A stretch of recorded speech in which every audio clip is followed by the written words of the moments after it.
information. Is this one thing that still holds true?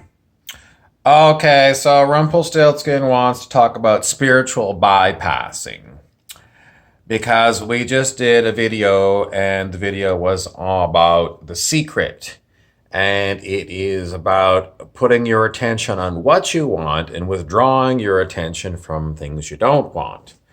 Now, spiritual bypassing is people that go, la, la, la, la, la, la, everything is perfect, everything is perfect, everything is perfect, everything is perfect. And I don't see nothing wrong here. There's nothing, eyes wide shut.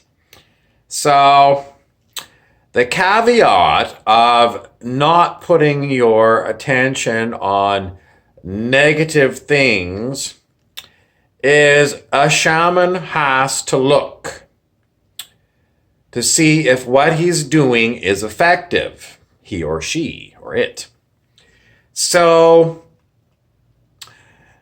I am a shaman, and if I am putting my attention solely to the good, I still have to look. So what it says in the Bible was Lot's wife turned around and looked at the cities of Sodom and Gomorrah, and she turned to a pillar of salt. So I guess I'm the next pillar of salt next to Lot's wife because I would look. Because I'm a shaman. If you are, well, anyway, that's what it's all about. You look. You have to look to see what has happened. Because for a shaman, effectiveness is the measure of truth.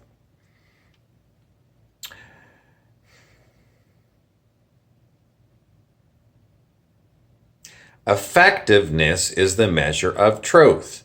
A shaman's truth is, did I change reality? And the sorcerer's apprentice might have changed reality the wrong way. But, anyway, the whole point of it is you must look to see if you are having an effect on what you want to change in your reality.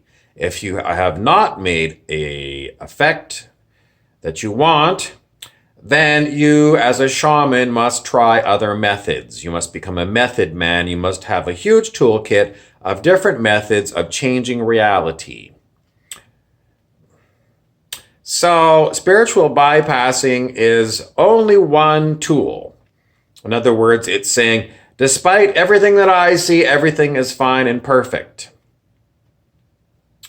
A man with only one book is an idiot, an old Islamic proverb. That means, well, some people say it's divine right timing for reality to change. Rumpelstiltskin says, no, I'm not playing that game because I have, and nothing happens for too long, then I figure that there's something interfering. Well, anyway, he says, I'm not going to play that game, divine right timing. He's going to play the game. We're going to keep working with new tools to change reality to what we want to experience. Because we're only here for our one human lifetime. And if we're just going through human lifetime going, la, la, la, la, la, everything's perfect, and you're looking around and you're seeing major, major disaster and unpleasantness everywhere, that's spiritual bypassing. Rumpelstiltskin says, I don't do that. So for those of you who have learned things like the science of mind and such,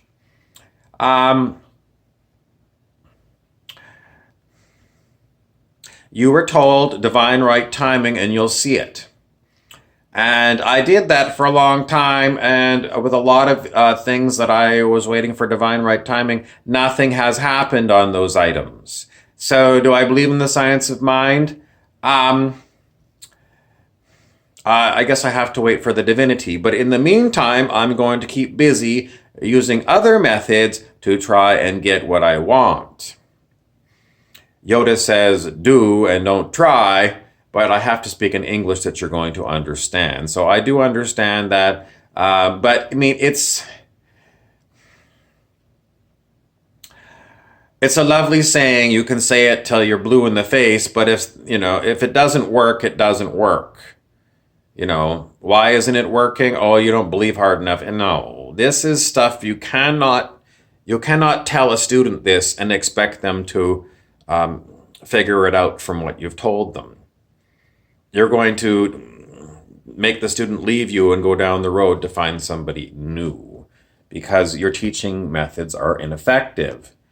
So as a teacher, as a master teacher of others, if you say the same thing over and over again and your students try it and it doesn't work and they're all shaman, they're not going to keep coming back to you. They're not going to refer others to you. They're going to say, that one, whatever he's teaching I tried it, doesn't work. Don't waste your time. So, someone else, is always like, only love is real, only love is real. Well, that's fine, but when I see unloveliness, then does it mean my perception is incorrect? In business school, they teach you marketing. They teach you perception is reality. So if I'm perceiving things and they are not love, it doesn't work in the real world. I'm terribly sorry. I mean, you can play your spiritual game that everything is perfect and go and hide in the Costa Rican forest with your advanced retreat. But that is spiritual bypassing, and you are maybe having a lovely time with your life, but the rest of the world has gone to hell in a handcart, and while you're enjoying yourself in an isolated room, you're no different than the filthy rich that live in gated communities. So, in the end, keep trying new techniques.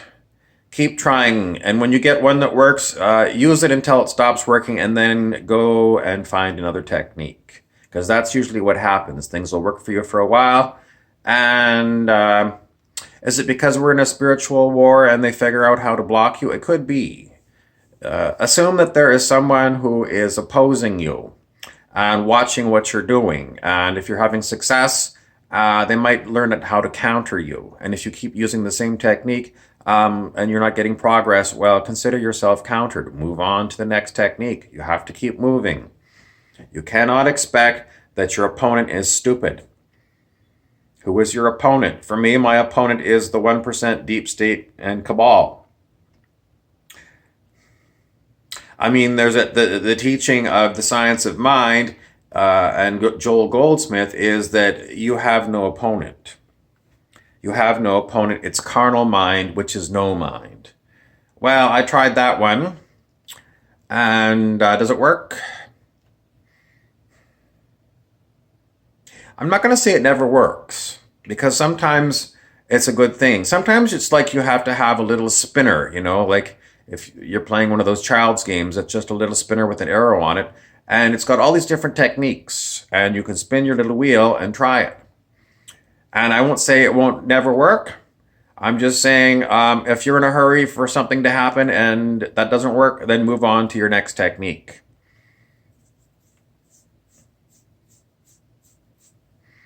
So what am I saying? Don't follow any techniques at all. You're better off just not doing anything.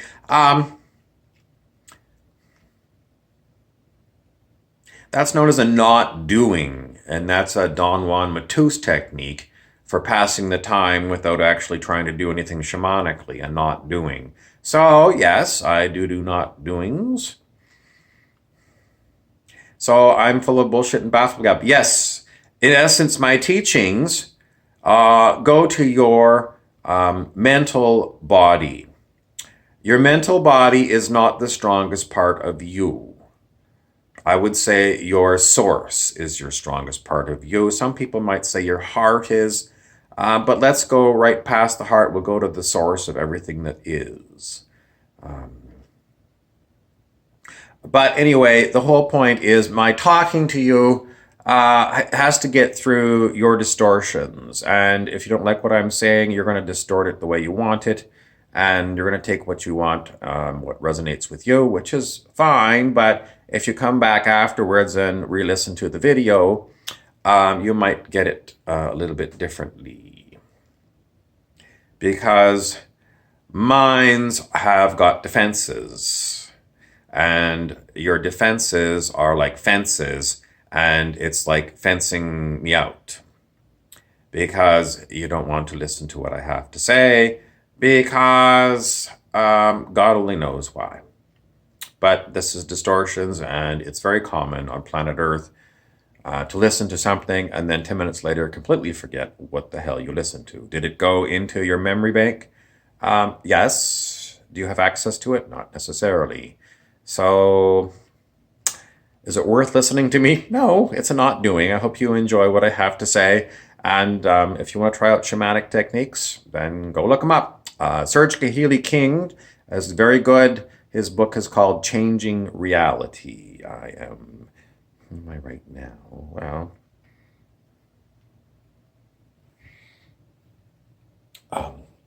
this one says, with a body like this, who needs a pickup line? I got to work on my pickup lines. I'm Harry Weaver.